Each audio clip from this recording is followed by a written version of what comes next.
Dear student, myself Jitendra Kumar Verma, Assistant Professor, Government College Koट। जैसा कि आपको पता है कोरोना फेज चल रही है, बार बार गवर्नमेंट की गाइडलाइन आती है कि जब तक वैक्सीन नहीं आए घर पर रहिए, सुरक्षित रहिए। तो आप भी घर पर रहिए और इस वीडियो को, इस टाइप से वीडियो को देखिए और अपना सिलेबस पढ़ते रहिए ताकि आपका कैरियर अफेक्टेड न हो।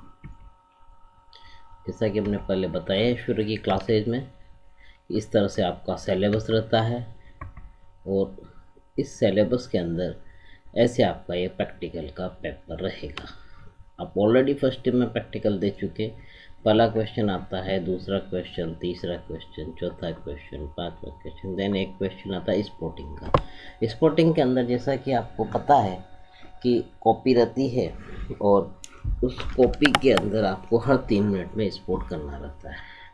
तो जो ये क्वेश्चन आए हैं इसी का एक एक स्पोर्ट्स रहता है। डायग्राम बनाना है, नाम पहचान करनी है और कमेंट लिखने होते हैं।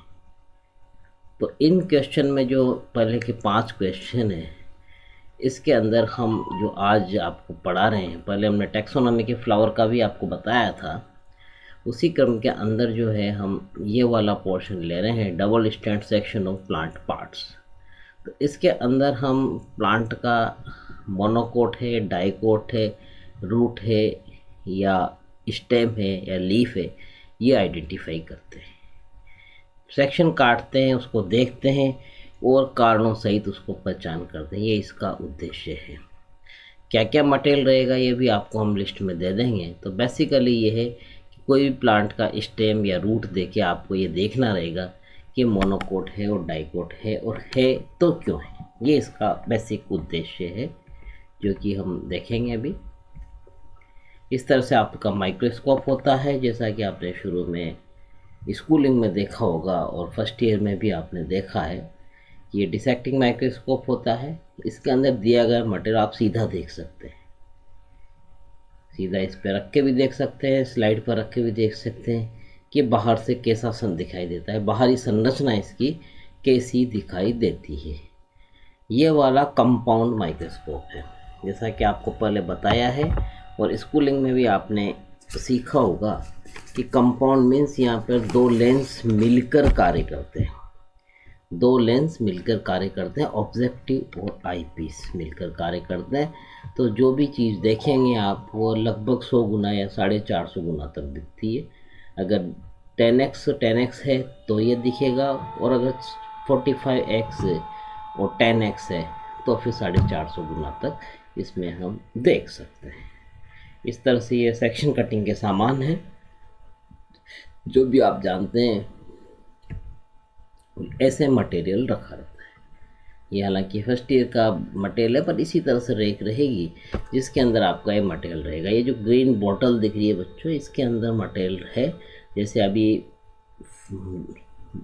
जैसे आप मोनोकोट स्टेम है, मक्का का स्टेम मान लो, जैसे मोनोकोट होता है, मक्का की रूट है, मोनोकोट रूट हो गई। डाइकोट में चने की हो गई या और प्लांट का हो गया, तो वो स्टेम या और जो रूट है वो इसको लेके हम रखते हैं फॉर्मेलिन सॉल्यूशन में। ये फॉर्मेल्डिहाइड का 40% एक्वस सॉल्यूशन होता है, 40 भाग फॉर्मेल्डिहाइड होता है और बाकी 60 भाग वाटर होता है। इस तरह से इसको अंदर इसको रखा जाता है। इसकी मार्केटिंग में कंपनीज भी होती है, वो इकट्ठा भी करती हैं जो प्लांट हमारी लोकेलिटी में नहीं, और लोकल प्लांट हम लोग इकट्ठा खुद भी करते हैं। तो इस तरह की एक प्रक्रिया है। ये ऐसे रैक में रखी जाती है लैब में, जो कि आपने फर्स्ट ईयर में कॉलेज में देखा होगा।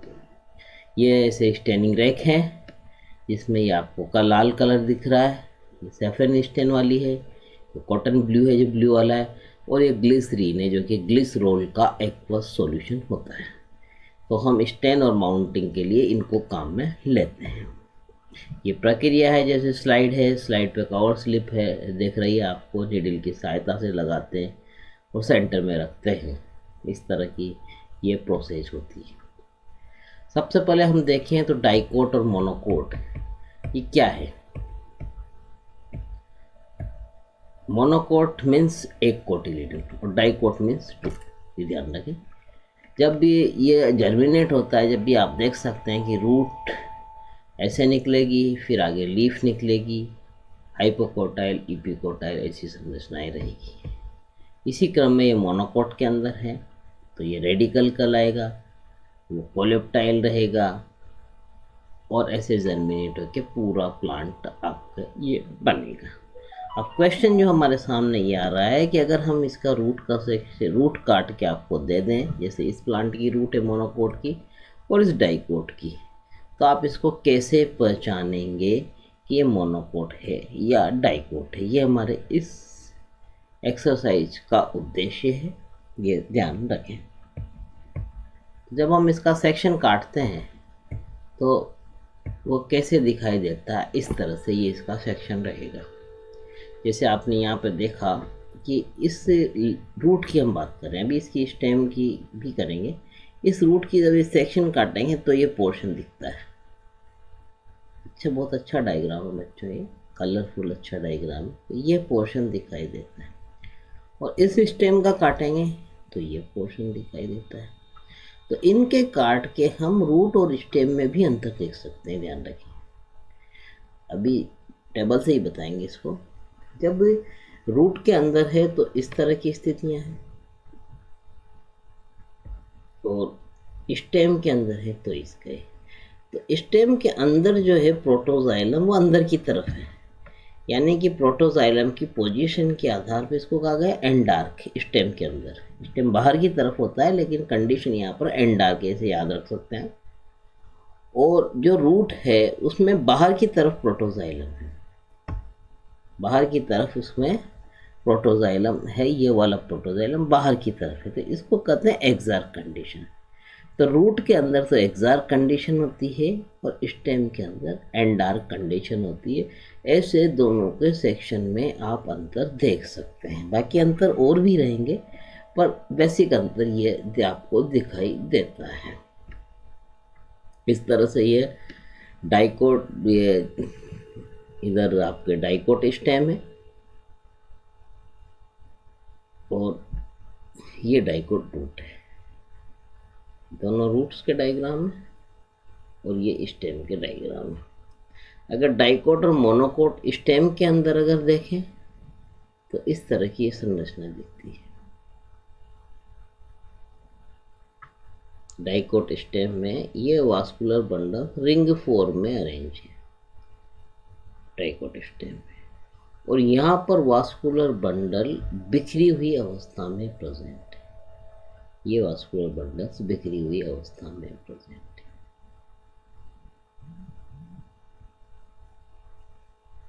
ये रूट की संरचना अगर देखें तो रूट के अंदर जो है एंडार्क स्थिति, एक्सार्क स्थिति पाई जाएगी।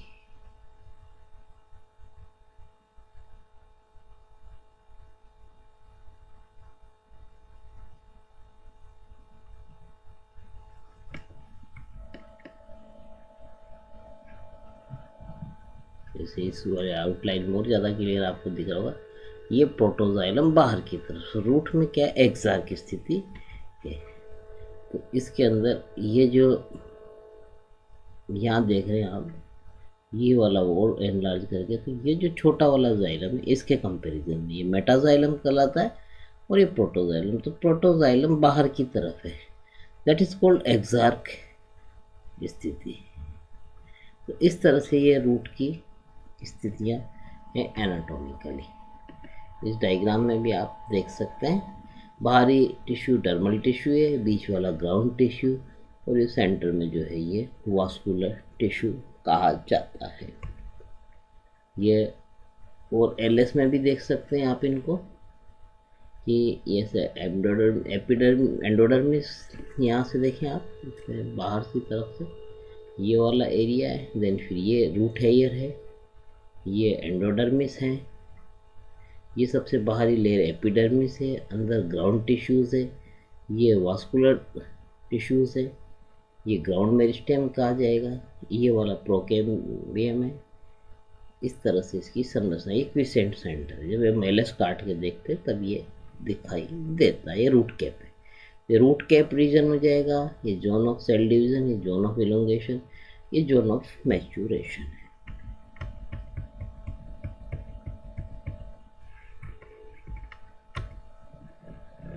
अब अगर हम टिपिकल रूट का देखें तो हम चने की रूट आपको देख सकते हैं। ये टिपिकल डाइकोट रूट है क्योंकि इसमें जाइलम ग्रुप्स जो है टेट्राक फॉर्म में है, पिथ छोटी है, cambium appears as secondary meristem. Root के कैरेक्टर इसमें दिखाई देते हैं। Vascular bundles radial, cortex undifferentiated, unicellular root hairs पाई जाती है। तो इस तरह से ये साइसर या चने की रूट के कैरेक्टर हैं। बाहरी एपिब्लेमा, अंदर कॉर्टेक्स, फिर एंडोडर्मिस, पेरिसाइकिल, ये vascular systems. It consist of a vascular bundles. Vascular bundles are radial and exarch. इस तरह से यहाँ डायग्राम में भी ये आप देख सकते हैं, रेडियल है और एक्सार्क है। The xylem and phloem forms the equal number of separate bundles and protoxylem towards the pericycle. The number of xylem and phloem group is 4 each. Phloem consists of sieve dubia. Xylem consists of trachid vessels, xylem parenchyma. इस तरह से इसके characters हम देख सकते हैं। और रहा मामला ये जो साइसर का लिया चने का हमने, ये डाइकोट है। अब रहा मामला मोनोकोट का, तो इसमें क्या कैरेक्टर दिखाएंगे? पोलियार कंडीशन रहेगी, पिथ इज वेल डिफ्रेंशिएट और सेकेंडरी ग्रोथ यहाँ पर एब्सेंट होगी। तो इस तरह से ये आप यहाँ देखेंगे जियामेज का ये डायग्राम बच्चों, तो इस तरह से ये दिखाई देता है। ये वास्कुलर बंडल आप इसमें यहाँ पर देख सकते हैं। ये पिथ यहाँ प्रेजेंट है और ये इस तरह से वास्कुलर बंडल्स इसके दिखाई देते हैं। ये प्रोटोजाइलम है बाहर की तरफ, ये अंदर की तरफ मेटाजाइलम है, यानी कि ये एक्सार्क कंडीशन ऐसी दिखाई देती है। तो vascular tissue consist of radial and exarch vascular bundles. Many groups of xylem phloem are located in alternate pith.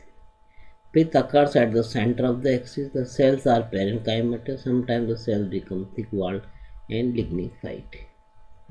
इसी तरह से जी आप तने पे अगर ले आप स्टेम के कैरेक्टर, तो स्टेम के अंदर जो कैरेक्टर होता है वो vascular bundles are conjoint, collateral and endarch. तना बाहर होता है तो यहाँ पर एंडार्क कंडीशन होती है। एक ही रेडियस पर जाइलम फ्लोएम होते हैं, ये ध्यान रखें। तो कॉन्जॉइंट, कोलेटरल और एंडार्क कंडीशन होती है। तो इसका जब हम सेक्शन देखेंगे मेज का, तो ये इस तरह का दिखाई देता है। हर वास्कुलर बंडल को देखें तो इस तरह की स्थिति में ये दिखाई देगा। ये एपिडर्मिस है, ये हाइपोडर्मिस है, ये ग्राउंड टिश्यूज है, ये वाली इसकी संरचना स्टेम की जियामेज की दिखाई देती है। और अगर डाइकोट में लें तो हम ज़ैंथियम का देख सकते हैं, जिसमें आपको ये कैरेक्टर दिखेंगे डाइकोट स्टेम के। Cortex is well differentiated, endodermis is noted, vascular bundles are arranged in a ring and open प्रकार के रिंग। दो तरह की कैरेक्टर है। Vascular bundles are arranged in a ring and are open and pith is well developed. ये वाला इसमें आपको क्लियर हो जाएगा। इस तरह से ये है, पिथ वेल डेवलप्ड है डाइकोट में, ज़ैंथियम स्टेम में देख सकते हैं। और ये इस तरह से वास्कुलर बंडल्स हैं। इसके लिए हमने जो कहा है arrange in a ring and are open. Ring के अंदर अरेंज है, ओपन है, कॉन्जॉइंट, कोलेटरल एंड डार्क है। एक ही त्रिज्या पर ये स्थित है वास्कुलर, एक ही साथ स्थित है वास्कुलर बंडल्स। तो इसलिए कॉन्जॉइंट है, कोलेटरल है और ओपन है, कैम्बियम प्रेजेंट है। ये इस तरह से इसको अगर एनलार्ज में देखें तो इस तरह से ये दिखाई देता है। ये फ्लोएम है, ये कैम्बियम है, ये जाइलम्स है, मेटाजाइलम, ये प्रोटोजाइलम इधर। तो ये ऐसी संरचना इसकी दिखाई देती है। तो हमें पता लग जाएगा कि जो दिया गया मटेरियल है आपको, ये स्टेम है या रूट है। ऐसे कंपैरिजन भी आप बच्चों देख सकते हैं। स्टेम और रूट के अंदर अगर अंतर देखें तो रूट के स्टेम के अंदर एंडोडर्मिस में और मे नॉट बी प्रेजेंट, और रूट के अंदर ऑलवेज क्लियरली मार्क्ड है। वास्कुलर बंडल्स जो स्टेम के अंदर है कॉन्जॉइंट, कोलेटरल और एंडार्क है, जबकि रूट के अंदर जो वास्कुलर बंडल्स हैं वो रेडियल और एक्जार्क है, बाह्य आदि दारू की स्थिति रूट के अंदर है, जबकि स्टेम के अंदर अंत आदि धातु की स्थिति होती है। ये हम इससे डिफरेंस भी देख सकते हैं कि मोनोकोट और डाइकोट प्लांट में ऐसे क्या अंतर है। तो हाइपोडर्मिस के भी अंतर रहते हैं, कॉर्टेक्स के रहेंगे, एंडोडर्मिस के रहेंगे।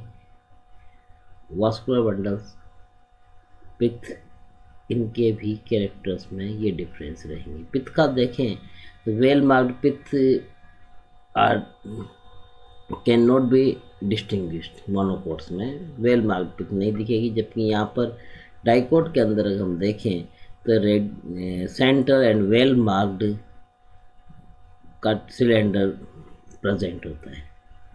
तो इस तरह से दोनों में बेसिक डिफरेंस जो है ग्रुप में मोनोकोट और डाइकोट में सीधे देखे जा सकते हैं स्टेम के अंदर। और रहा मामला रूट का, तो रूट के अंदर अगर हम देखें मोनोकोट और डाइकोट में, तो डाइकोट के अंदर रूट में जो पित्त जो है स्मॉल या एब्सेंट रहेगी, जबकि मोनोकोट में पित्त बड़ी रहेगी। और यहाँ पर लेटरल रूट्स जो है मोनोकोट के अंदर वो प्रोड्यूस होती हैं। ये देखिए बच्चों यहाँ पर इस जगह पर लेटरल रूट आर प्रोड्यूस, जबकि डाइकोट के अंदर pericycle generally give rise to lateral roots, vascular cambium and cork cambium. तो ये बेसिक डिफरेंस, और इस आधार पे आप डिफरेंस के आधार पे की भी बना सकते हैं, जैसा कि टैक्सोनॉमी में की बनाते हैं कि अगर ये कैरेक्टर है तो स्टेम का रहेगा, ये तो रूट का रहेगा। जैसे कॉन्जॉइंट कोलेटरल है तो स्टेम रहेगा, वास्कुलर बंडल रेडियल एक्सार्क है देन रूट का है, तो स्टेम रहेगा तो ये सेकंड वाला कंसीडर करेंगे। फिर ये कैरेक्टर है तो डाइकोट का है, और इस तरह का पित्त नोट मार्ग वाले कैरेक्टर हैं तो मोनोकोट का है। अदरवाइज ये रूट का ही जो थी इस थर्ड पे चल जाएंगे। तो इस तरह से इसकी की भी बनाई जाती है, जिसके आधार पर आप इसको पहचान सकते हैं, जैसा कि टैक्सोनॉमी के अंदर की बनाते हैं। इस तरह से ये तरीका है इसको पढ़ने का होता है। थैंक यू बच्चों।